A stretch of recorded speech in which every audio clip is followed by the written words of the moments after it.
मुझे एक आशिक रसूल याद आ रहा है। कैसे आशिक थे वो लोग, अल्लाह अकबर। एक जवान है, अल्लाह अल्लाह, एक जवान है, उसको अल्लाह रब्बुल इज्जत के रसूल की मोहब्बत नसीब हो गई, आका की मोहब्बत नसीब हो गई। अब ध्यान से सुनना, वो जवान अल्लाह अल्लाह इब्तिदा इस्लाम ही में उसको ईमान की दौलत नसीब हो गई, मगर कैसा खुश नसीब है वो जवान, अल्लाह अकबर, कि उसने बिन देखे हुजूर से इश्क किया है। हुजूर को देखा नहीं है, हुजूर को सुना है, बल्कि मैं तो ये कहता हूँ मेरे आका है ही ऐसे जो देख ले उनसे इश्क करने लगे, जो उनको सुन ले इश्क करने लगे। कैसे हैं मेरे आका, अल्लाह अकबर। सहाबा कहते हैं हुजूर इतने खूबसूरत थे कि जो एक मर्तबा देख लेता था हुजूर ही का होकर रह जाता था। हुजूर इतने खूबसूरत थे, अगर दीवारों के सामने खड़े होकर हुजूर मुस्कुरा देते तो दीवारों का अक्स हुजूर के चेहरे में नजर आया करता था। हुजूर इतने खूबसूरत थे कि हुजूर का साया कभी जमीन पे पड़ता नहीं था।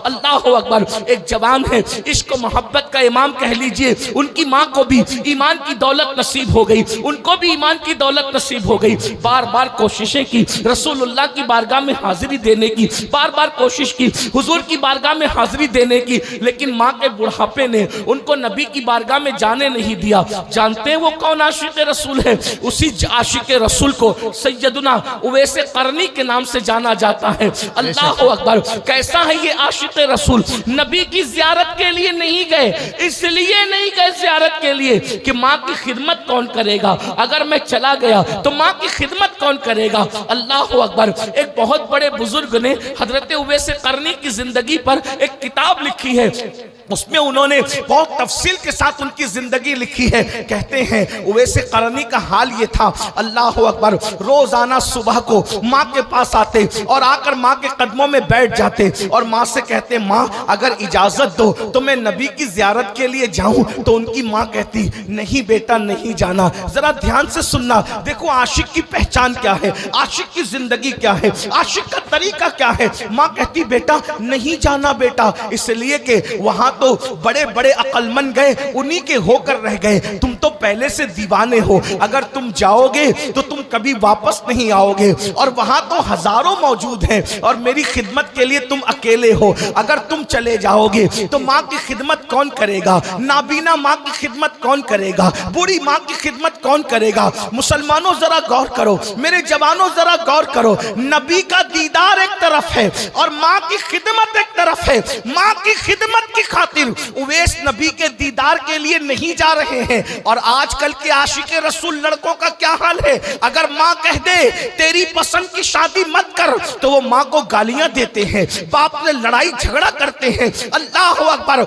मुसलमानों जिस रास्ते पे तुम जा रहे हो वो इश्क मुस्तफा का रास्ता नहीं है, वो ज़बानी दावों का रास्ता है। अरे सच्ची आशिक को देखो, हुजूर के दीदार के लिए माँ के मना करने पर रुक गए। अल्लाह अकबर। और देख जियारत के लिए नहीं गए। और उवैस करनी का हाल क्या था, जितना कमाते थे सब माँ पे खर्च करते थे, जितना कमाते थे। अल्लाह अल्लाह। आज के इश्क रसूल का दावा करने वाले छोकरे माँ बाप को तरसाते हैं और जलसों में नोट उड़ाते हैं। बिल्कुल सही। जलसों में नोट उड़ाएंगे, उर्सों में नोट उड़ाएंगे। मैं मना नहीं कर रहा हूं जलसे में नजर देने के लिए और उर्सों में नजर देने के लिए, लेकिन एक बात तुमसे पूछना चाहता हूं, माँ बाप को दवा के लिए तरसा कर नात खानों पर, शायरों पर, मुकर्रिरों पे, पीरों पे पैसे लुटाने वालों, कयामत के दिन अपने नबी को क्या मुंह दिखाओगे कि बूढ़े माँ बाप को तरसाते थे और जलसों में नोटे उड़ाते थे। यही तुम्हारा इश्क रसूल था, यही तुम्हारी मोहब्बत रसूल थी। सीखो इश्क रसूल करना। हजरत उवैस करनी ऊंट चराते थे, ऊंट चराना आपका पेशा था और उससे जितनी रकम मिलती शाम को सब माँ के कदमों में रख देते, सब माँ के कदमों में रख देते। और आप क्या खाते? गुटलियां खजूर की चुनते, उसको धुलते और धुलकर उसको कूटते और कूट करके उसको पानी में डाल के पी लेते। मैं ये नहीं कहता कि आप ऐसा करें, हम और आप इतना मेहनत नहीं कर सकते, लेकिन इतना तो कर सकते हैं कि माँ बाप की खिदमत करें। माँ बाप को खुश करने पे नबी खुश होते हैं, माँ बाप को खुश करने पर खुदा खुश होता है। अल्लाह अकबर, लाखों लाख के जलसे करेंगे, लेकिन अगर माँ बाप की दवाखाने का बिल देने की बात आए तो दवाखाने में भाई भाई आपस में लड़ते, तेरी माँ नहीं है तू बिल दे, तेरा बाप नहीं है तू बिल दे। ये हालात हैं, ऐसा मत कीजिए। अल्लाह रसूल की खुशी माँ बाप की खुशी में है, और अगर माँ बाप को दुखी किया, माँ बाप को नाराज किया, हुजूर तुमसे कभी खुश नहीं हो सकते, आका कभी तुमसे राजी नहीं हो सकते। सैयदुना उवैस करनी रोजाना अपनी माँ के पास आते हैं और माँ से कहते हैं माँ हुजूर की ज़ियारत को जी चाहता है, माँ जाऊं, माँ मना कर देती है, फिर कहते माँ जाऊं, माँ मना कर देती है, फिर कहते माँ जाऊं, माँ मना कर देती है। एक दिन माँ ने सोचा ये मेरा बेटा उवैस दीवाना है, दीवाना, रोजाना आता है और आकर के कहता है कि हुजूर की ज़ियारत के लिए जाना है, मैं रोज रोज मना करती हूँ, आखिर मैं कब तक दिल पे पत्थर रख करके मना करूं। आज मैं उनको इजाजत दे ही देती हूँ, लेकिन आज ऐसी इजाजत दूंगी कि इसके बाद कभी ये इजाजत मांगेंगे नहीं, कभी इजाजत मांगना भूल जाएंगे। उवैस करनी एक दिन सुबह को आए, माँ के कदम पकड़ कर बैठ गए और माँ से कहा माँ अगर इजाजत दो तो मैं रसूलुल्लाह की ज़ियारत के लिए जाऊं। अल्लाह अकबर, इतना सुनना था। माँ ने कहा ठीक है बेटा जाओ, मेरी तरफ से इजाजत है, बिल्कुल जाओ, जरूर जाओ, इतना सुनना था। लेकिन माँ ने कहा एक बात कान खोल के सुन लो उवैस, जाना जरूर जाना, लेकिन एक बात याद रखना, 8 पहर के अंदर अंदर तुम्हें वापस आना है। 8 पहर का मतलब क्या? आजकल के हिसाब से मोहतात अंदाजे के मुताबिक जब मैंने सोचा तो मुझे पता चला 8 पहर का मतलब होता है कमोबेश 24 घंटे। यानी उवैस तुम मदीने जा तो रहे हो मगर 24 घंटे के अंदर अंदर वापस आना। अगर तुम 24 घंटे में वापस नहीं आए तो मैं तुमको कयामत में मुआफ नहीं करूंगी, तुमको 24 घंटे में वापस आना ही पड़ेगा। अब कहां यमन, कहां मदीने मुनव्वरा। आज फ्लाइट से सफर करो तो तकरीबन यमन से मदीने मुनव्वरा के 2.5 घंटे लगते हैं, फ्लाइट में 2.5 घंटे लगते हैं। और माँ क्या कह रही है, 1 महीना जाने को लगता है, 1 महीना आने को लगता है, और माँ कह रही है कि 24 घंटे में वापस आना। लेकिन कैसा आशिक था वो, अल्लाह अकबर, ना आओ देखा ना ताओ देखा, फौरी तौर पर जल्दी से माँ के कदम चूम के निकल गए मदीने मुनव्वरा की तरफ। देखो ये इश्क की बरकत है, सच्चे इश्क की बरकत। काश के मेरी कौम इश्क रसूल सीख ले, मोहब्बत रसूल सीख ले। 2 जुमलों में इश्क रसूल ये है कि जो हुजूर की बातों पर अमल करना शुरू कर दे, हुजूर ने जो करने का हुक्म दिया वो करे, और जिससे रुकने का हुक्म दिया रुक जाए, वो सच्चा आशिक रसूल है। जो ऐसा आशिक बन जाता है फिर अल्लाह उसको क्या मकाम अता करता है। उवैस करनी चले जा रहे हैं, चले जा रहे हैं, कभी चलते हैं, कभी दौड़ते हैं, कभी चलते हैं, कभी दौड़ते हैं। जब माँ का ख्याल आता है तो उवैस करनी दौड़ने लगते हैं, जब हुजूर का ख्याल आता है तो सोचते होंगे उवैस नबी की गली में जा रहे हो और ऐसे दौड़ते दौड़ते जा रहे हो, ऐसे दौड़ते दौड़ते नबी की गली में नहीं जाते। अल्लाह अकबर, हुजूर का ख्याल आता है तो दौड़ना बंद कर देते हैं, माँ का ख्याल आता है दौड़ना शुरू करते हैं। बिल आखिर इश्क के इस मस्ताने पर खुदा का ये करम हुआ, अल्लाह ने जमीन को हुक्म दिया, ऐ जमीन सिमट जा और उवैस को मदीने मुनव्वरा से करीब कर दे। क्या शान हुई, जमीन सिमट गई, जमीन सिमट गई। और हजरत उवैस करनी सूरज चाश्त की तरफ आने से पहले पहले मदीने मुनव्वरा की सरहदों में पहुंच गए। अब जरा ध्यान देना, महज चश्मे तसव्वुर से जब मैं वो मंजर देखता हूं तो मुझे ख्याल आता है कि क्या कैफियत हो रही होगी उस आशिक सादिक की। अरे 14वीं सदी का आशिक रसूल जब मदीने मुनव्वरा जाता है तो जैसे जैसे शहर मदीना करीब आता है उसके दिल की धड़कनें तेज होने लगती है, उसके दिल की धड़कनें तेज होती है, दिल का हाल ज़ेरो ज़बर होने लगता है, वो सारे गमों को भूल जाता है। अल्लाह आपको भी जल्द मदीने मुनव्वरा दिखाए। जैसे जैसे शहर रसूल करीब आता है दिल कहता है मैं तन्हा नहीं हूँ, मेरा कोई है, मेरा कोई मावा है, मेरा कोई मलजा है, मेरा कोई आका है, मेरा कोई गमगुसार है। अल्लाह अकबर, मैं यतीम नहीं हूँ, मेरी कोई सरपरस्ती करने वाला मौजूद है, मेरा कोई वकील मौजूद है, मेरा कोई कफील मौजूद है। अल्लाह अकबर। जब दूर से मस्जिद के मीनार नजर आए, आसी को बख्शिश के आसार नजर आए, अल्लाह अकबर। जरा गौर तो करें, 14वीं सदी के आशिक का ये हाल है, तो उस वक्त वो आशिक सादिक का क्या हाल होगा जिसे दुनिया इमाम इश्क को मोहब्बत कहती है अपने दौर का। अल्लाह अकबर।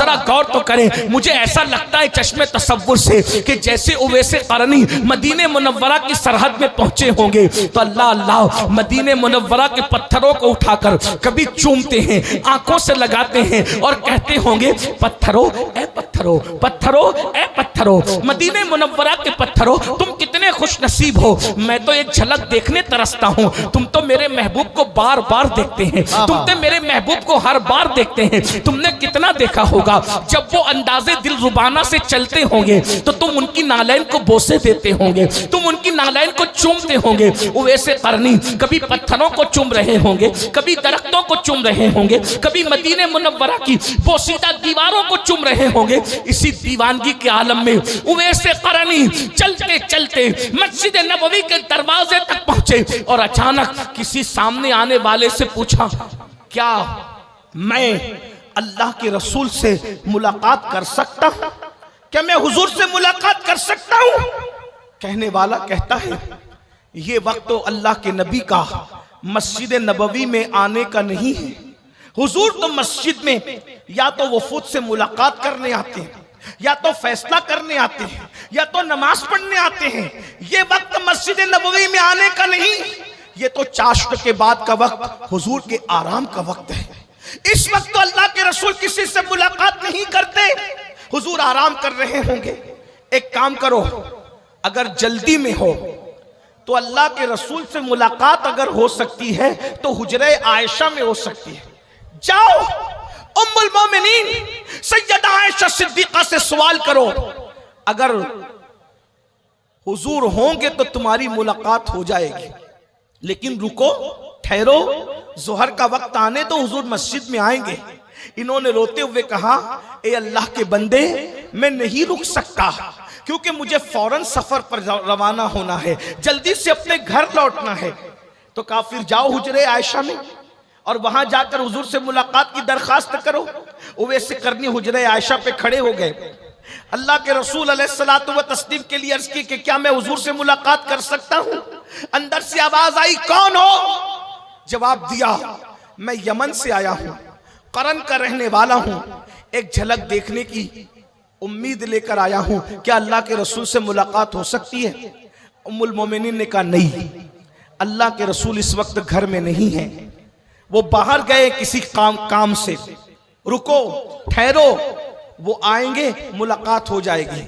हकीकत इनकी जबान से निकल गई, नहीं अम्मी जान, मैं रुक नहीं सकता क्योंकि मुझे 8 पहर के अंदर अंदर यमन वापस जाना है। हकीकत जल्दी जल्दी में जबान पर आ गई, हकीकत छुपने से न छुपी। उम्मुल मोमिनीन को कहा, अम्मी जान, मुझे यमन जाना है 8 पहर के अंदर अंदर। उम्मुल मोमिनीन ने सोचा, कोई दीवाना तो नहीं, कोई दीवाना तो नहीं, अरे यमन जाने के लिए 1 महीना लगता है, 8 पहर में कोई यमन कैसे पहुंच सकता है? कहा, अरे तू दीवाना तो नहीं, 8 पहर में कोई यमन कैसे पहुंच सकता है? कहा, तेरा नाम क्या है? तो कहा, मेरा नाम मेरे महबूब जानते हैं। क्या बात? मेरा नाम मेरे आका को पता है। मेरे भाइयों, यही तो है कि हुजूर अपने हर आशिक का नाम भी जानते हैं। सिर्फ नाम नहीं जानते, उसके बाप का नाम भी जानते हैं। क्या बात? सिर्फ उसके बाप का नहीं, उसकी माँ का नाम भी जानते हैं। माशाअल्लाह। हुजूर उसका चेहरा भी जानते हैं। बल्कि ये सच्चाई कह दूं, हकीकत, खुदा की इज्जत की कसम, मेरे नबी तो आशिकों के कदमों की आहट को भी पहचानते हैं।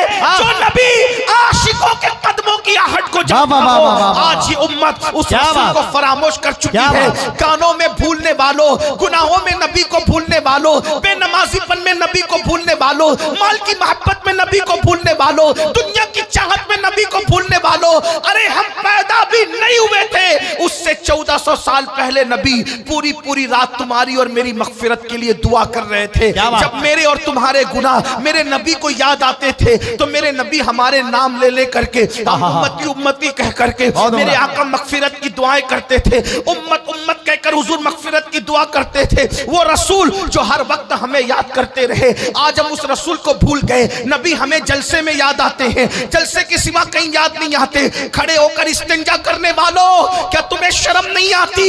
जब तुम खड़े होकर के पेशाब करते होंगे उस वक्त रसूलुल्लाह का दिल कितना दुखता होगा, जरा गौर तो करो। पूरी जिंदगी मुशरिकों की।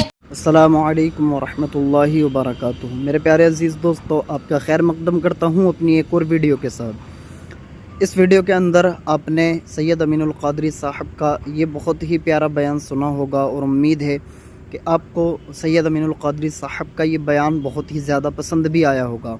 प्यारे दोस्तों, इस वीडियो के अंदर सैयद अमीनुल क़ादरी साहब ने बहुत ही प्यारा बयान हमको इरशाद फरमाया और इस बयान में हमको एक बहुत ही प्यारा वाक़या यानी हज़रत उवैस क़रनी रज़ियल्लाहु तआला अन्हु का बहुत ही प्यारा वाक़या हमको सुनाया।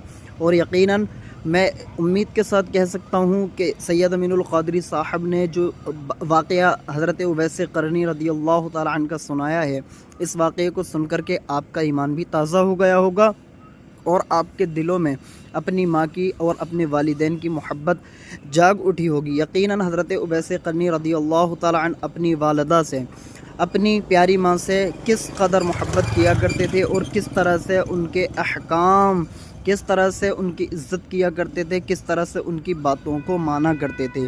प्यारे दोस्तों, उम्मीद करता हूँ कि सैयद अमीनुल क़ादरी साहब ने जो ये हज़रत उवैस क़रनी रज़ियल्लाहु तआला अन्हु का वाक़या सुनाया है, ये बहुत ही ज़्यादा आपको पसंद आया होगा।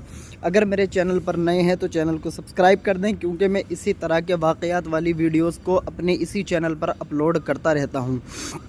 प्यारे दोस्तों, सवाब की नीयत से इस वीडियो को ज़्यादा से ज़्यादा शेयर भी कर दें ताकि दूसरे मुसलमानों को भी हज़रत उवैस क़रनी रज़ियल्लाहु तआला अन्हु का ये वाक़या मालूम हो जाए कि किस तरह आप अपनी वालिदा से, अपनी माँ से सच्ची पक्की मोहब्बत किया करते थे और कैसे आप अपनी माँ की हर एक बात को माना करते थे, कैसे आप अपनी माँ के हुक्म की पैरवी किया करते थे। प्यारे दोस्तों, वीडियो को ज़्यादा से ज़्यादा शेयर भी कर दें, लाइक कर दें, चैनल को सब्सक्राइब कर दें।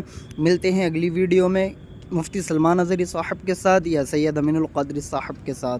तब तक के लिए अस्सलामु अलैकुम वरहमतुल्लाहि वबरकातुहू। काफिरों की तरह, यहूद और नसारा की तरह गुजार रहे हो। शादियों में डीजे बज रहे हैं, जहेज की लानत आम कर दे रखी है। अल्लाह अकबर। शादियां होती है तो कार मांगते हो, शादियां होती है बाइक मांगते हो, शादियां होती है जहेज मांगते हो। बताओ नबी के दिल पे क्या गुजरती होगी। अल्लाह अकबर। ज़बान के आशिक बन के दिल के मुनाफिक न बनो। जिस नबी की निगाह से खुदा की जात न छुपी, उसकी निगाह से मेरे और तुम्हारे दिल के हालात क्या छुप सकते हैं। नहीं नहीं, धोखा न दो, ऐसा न करो। इंसान कहीं तो वफादार होता है, अगर नबी की बारगाह में भी वफादार न होंगे तो बोलो कहां वफादार होंगे। मेरे साथ बेवफाई करने वालों, मुझे कोई गम नहीं है, मैं तुम्हारे साथ बेवफाई कर दूं, ये भी कोई गम की बात नहीं है। लेकिन कम से कम जाने वफा, मुस्तफा जाने रहमत से तो वफा कर लो, उनका तो दिल कुछ कर लो। अरे सबके दिल दुखाए, क्या आप नबी का दिल भी दुखाने लग गए हो? अल्लाह अकबर। सैयदुना फारूक आज़म कहते हैं, गुनाह छोटा हो या बड़ा मैं नहीं जानता कि उसका अज़ाब क्या होगा, लेकिन मैं इतना जरूर जानता हूं, गुनाह कोई करो उससे नबी का दिल दुखता है, नबी के दिल को तकलीफ पहुंचती है, नबी के दिल को अज़ियत पहुंचती है। फज्र की नमाज में सोने वालों, कभी आंखें बंद करके तन्हाई में बैठ के सोचो तो कि मेरी 10 मिनट की नींद से नबी का कितना दिल दुखता होगा, नबी के दिल को कितनी अज़ियत पहुंचती होगी। अल्लाह अकबर। आइए जल्दी जल्दी बात पूरी कर लूं। उवैस क़रनी से पूछा, अम्मी आयशा ने, तेरा नाम क्या है दीवाने का? वो नाम जानते हैं। का किस लिए आए हो? आंख में आंसू आ गए। उम्मुल मोमिनीन को कहा, अम्मी जान, 8 पहर का वक्त मेरी माँ ने दिया है, बूढ़ी माँ ने। मैं हुजूर की जियारत के लिए आया था और आप कह रही है कि वो घर में नहीं है। अफसोस, मेरी ये तमन्ना पूरी ना हो सकी और अब मैं बगैर जियारत के जा रहा हूं। लेकिन जाते जाते मैं 2 बातें करके जा रहा हूं अम्मी जान। उम्मुल मोमिनीन ने कहा, क्या है? कहा, एक तो ये कि जब मेरे आका आए तो मेरे आका को मेरा सलाम पेश कर देना और कहना, हुजूर एक दीवाना आया था, यमन का रहने वाला, करन का रहने वाला आपको सलाम पेश कर गया है। और दूसरी अर्जी ये है कि आका, जब कयामत के दिन आप अपनी उम्मत की बख्शिश और शफाअत करें तो उस वक्त इस गुलाम को और इसकी अम्मी को भूल मत जाना। मेरी भी शफाअत करना, मेरी माँ की भी शफाअत करना। और ये कह के फूट फूट कर रोने लगे। उम्मुल मोमिनीन ने कहा अपना नाम तो बताओ। का नाम वो जानते हैं। अच्छा मैं चलता हूँ, उनको मेरा सलाम कहना। अब मुसलमानों सुनो, गौर से सुनो। जब उवैस करनी वापस रोते हुए लौटे, अभी मदीने मुनव्वरा के बाहर कदम भी ना निकाला होगा कि हुजूर घर में तशरीफ लाए। और आकर हुजूर ने दाएं बाएं देखा और हुजूर रोने लगे।